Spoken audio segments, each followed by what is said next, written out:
Bonjour messieurs dames.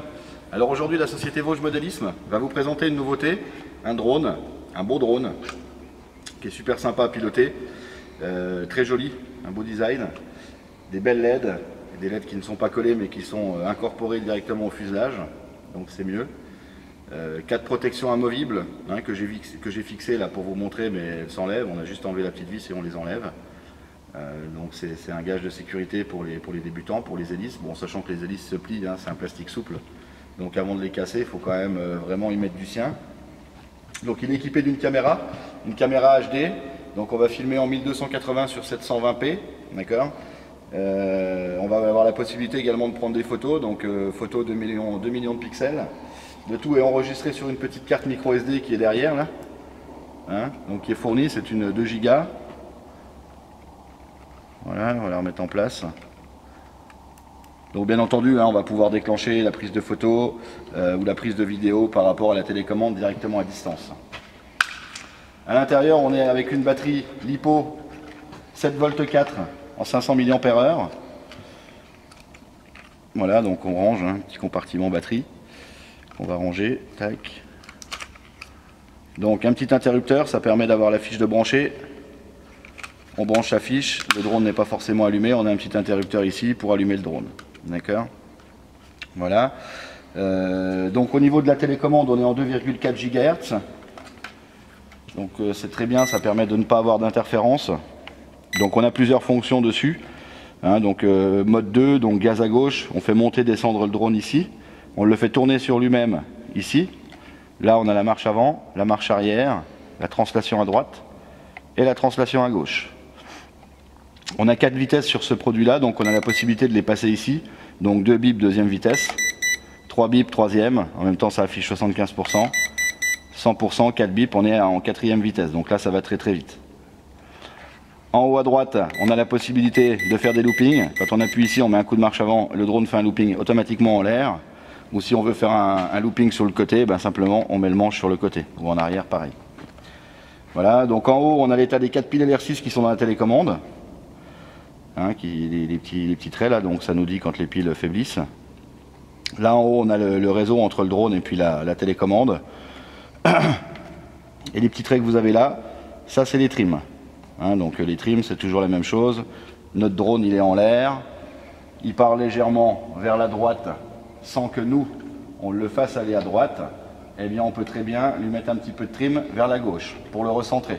En sachant que quand on fait ça, il faut qu'il n'y ait pas du tout de vent, bien entendu. Il n'y a pas de GPS dans ce drone, donc le drone ne va pas s'en remettre en place tout seul. C'est au pilote de le remettre en place. Pareil au niveau des gaz.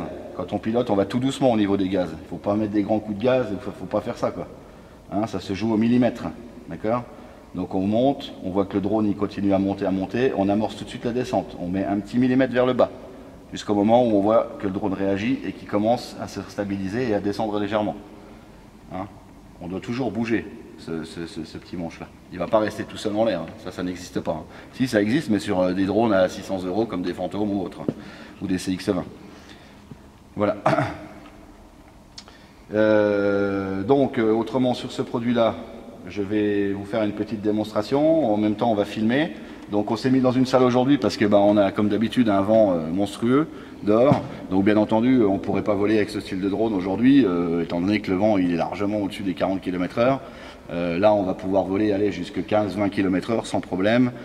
Au-delà, on ne vole pas, on s'abstient. Donc nous, comme on avait des vidéos à faire, on s'est mis dans une salle. Bon, c'est pas gênant, c'est un produit qui peut faire aussi bien de l'intérieur comme de l'extérieur. Simplement, voilà, on a trop de vent aujourd'hui. Donc je vais vous le faire voler. Je vais vous faire un petit film également. Bon, sur le film, désolé, il n'y aura pas grand-chose à voir hormis un terrain de tennis. Mais bon, c'est mieux que rien. Et puis voilà. Donc on est sur un drone qui est vachement solide quand même, il faut le savoir.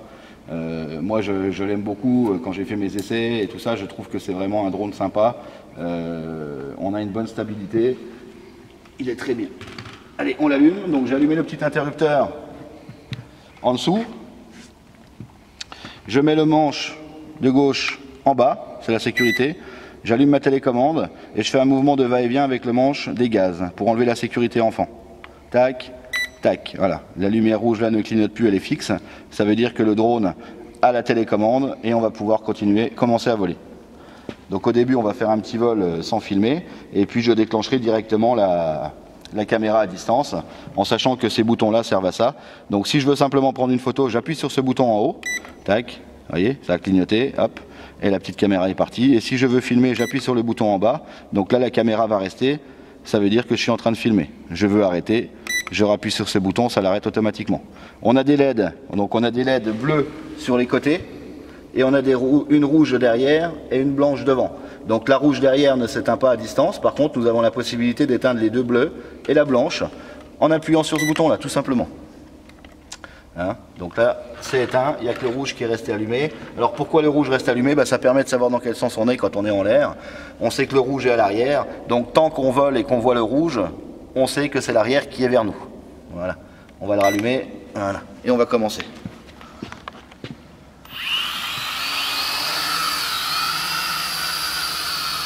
Voilà. Donc comme vous voyez, c'est une belle stabilité, c'est très bien. Donc aujourd'hui, c'est bien, ça me permet de vous montrer la stabilité du produit, étant donné qu'on n'a pas de vent du tout dans la salle. Voilà, donc c'est très stable. Bon, par contre, forcément, hein, s'il y avait du vent, qu'est-ce qui se passerait là? Donc je vais vous le faire manuellement, mais le drone, il serait emmené par le vent, il partirait tout seul. C'est au pilote de compenser pour le faire revenir. Hein, voilà.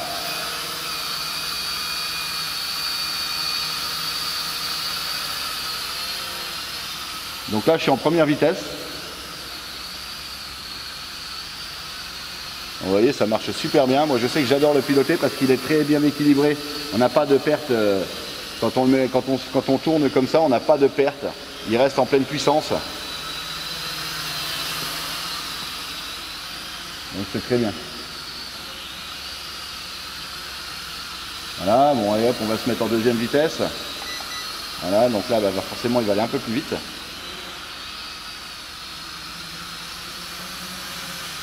Vous voyez, donc là il trace, hein, ça va vite.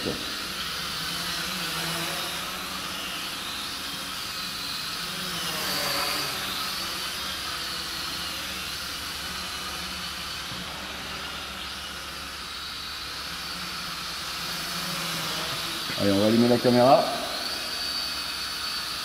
Donc comme je vous disais, j'appuie là. Voilà, la caméra est en fonction. Donc là je suis en train de filmer.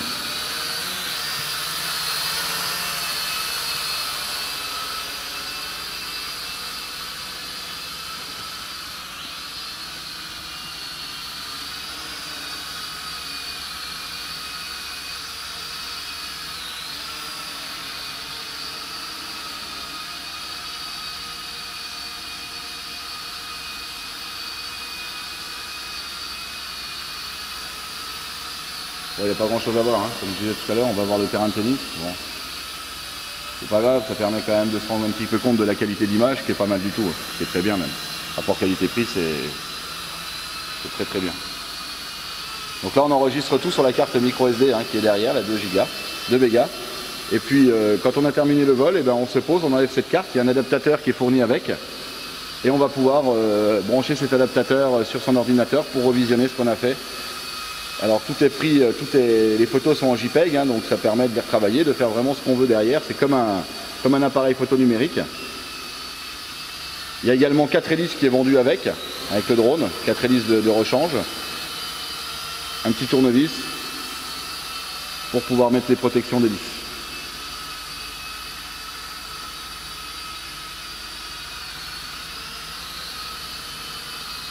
Voilà, bon, on va arrêter la caméra. Donc pour arrêter, on appuie là tout simplement. Voilà, la petite caméra en haut est partie, donc c'est bon. On va faire un petit looping.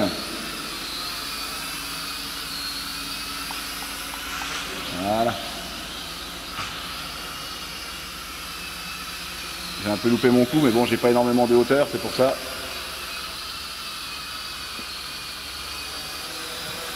Je ne vais pas le faire taper là-haut.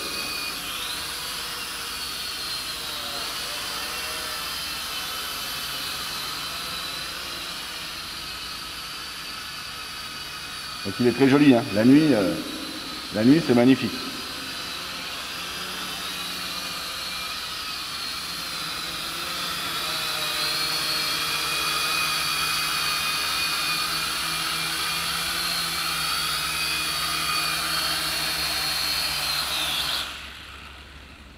Voilà, messieurs, dames. Le F183, qui est le grand frère, entre parenthèses, j'ai oublié de le dire, du F180, que beaucoup de gens ont aimé. C'est la même télécommande d'ailleurs. C'est la même marque, c'est l'évolution en fait. Hein. C'est la marque DFD. DFD font des très très bons produits. Et contrairement à d'autres, ils en sortent moins. Par contre, quand ils les sortent, ils sont vraiment bien étudiés, ils sont très très bien, très très bons. Voilà. Donc, on arrête le drone avec le petit interrupteur en dessous. Ok, je vais éteindre ma télécommande. Et ce qui est très important, bien entendu, même si on a un interrupteur et qu'on pourrait laisser la batterie branchée, bah, il faut la débrancher. Hein, si jamais on ne joue plus avec son drone pendant quelques semaines, quelques jours, au moins la batterie, elle est débranchée. C'est plus sécurisant, tout simplement. Il ne faut jamais laisser une batterie chargée et branchée comme ça. D'accord ? Le drone a volé. Donc, par exemple, j'ai envie de mettre la batterie en charge. Là, elle est tiède étant donné qu'on vient de faire un vol. C'est normal, c'est une lipo, donc elle chauffe un petit peu. On attend toujours qu'elle refroidisse complètement avant de la recharger. Si jamais je viens à la charger là, qu'est-ce qui peut se passer? Elle peut gonfler. Une batterie gonflée, il faut savoir qu'on doit on doit plus s'en servir. Elle est HS, hein, elle peut très bien exploser. Alors c'est très très rare, mais ça peut arriver. Voilà, on peut, si jamais on la charge quand elle est chaude, donc elle peut gonfler. Et surtout, c'est pas du tout bon, c'est pas bon du tout. Il faut toujours recharger une batterie lipo quand elle est froide. Quand elle est normale, quoi. Elle est froide, elle est bien, on peut la mettre en charge. Quand on ne joue plus avec son drone pendant plusieurs semaines, c'est aussi important de recharger sa batterie complètement. Il ne faut pas la ranger dans la boîte vide. Sinon, au bout de quelques mois, vous avez un grand risque que votre batterie ne fonctionne plus quand vous allez redémarrer. D'accord ? Il faut savoir que moi, des batteries, on en a des dizaines et des dizaines qui servent pour faire des démonstrations, etc. Quand on sait qu'on ne va plus travailler pendant quelques semaines, etc., toutes les batteries sont rechargées complètement et on n'a jamais de batterie HS ou autre. Ou alors c'est des batteries qui ont 2-3 ans. Hein. Mais sinon, il n'y a pas de souci avec ça. C'est vachement important. Voilà, messieurs, dames. Bon, j'espère que j'ai fait le tour. Et puis, vous trouverez donc ce petit drone-là sur notre site internet, vosgesmodélisme.fr. Et puis, je vous dis à très bientôt. Merci beaucoup. Au revoir.